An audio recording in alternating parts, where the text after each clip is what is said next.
Sénatrice Calvez.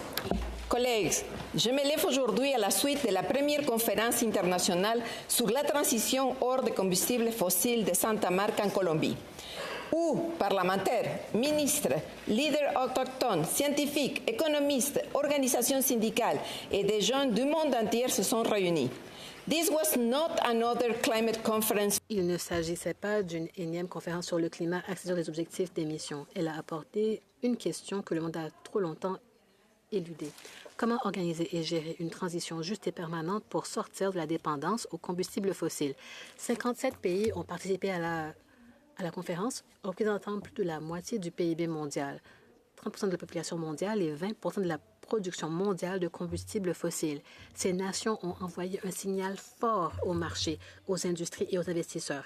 L'avenir appartient aux énergies propres, aux économies résilientes et au développement sans combustibles fossiles.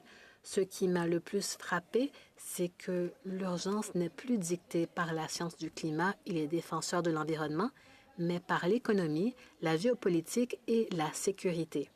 L'instabilité causée par les conflits récents a une fois de plus mis en évidence la fragilité de la dépendance aux énergies fossiles. Les pays qui ont investi dans les énergies renouvelables s'avèrent bien plus résilients. Avec la Chine à la tête de la transition, l'énergie solaire se développe rapidement au Pakistan, en Inde et en Indonésie, et d'énormes nouveaux investissements dans les énergies renouvelables sont réalisés de l'Amérique latine à l'Europe. La sécurité énergétique est de plus en plus synonyme de souveraineté en matière d'énergie renouvelable. Il y a eu 3 piliers clés.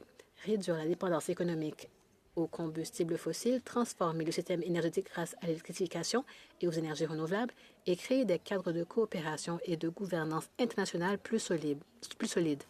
La transition consiste en une transformation ordonnée qui protège les travailleurs, les communautés et les économies tout en évitant les actifs bloqués et l'instabilité future.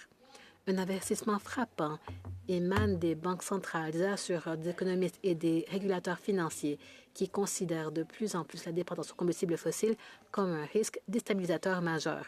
Ces agences et institutions ne sont pas des militants. Elles n'ont pas d'objectifs écologiques. Ce ne sont pas des lobbyistes. Et leur métier et leur expertise consistent à évaluer et à gérer les risques financiers. La transition s'accélère. Plus de savoir si le monde s'éloignera des combustibles fossiles, mais si le Canada suivra le moment où on payera les prix chers du retard. Merci, thank you,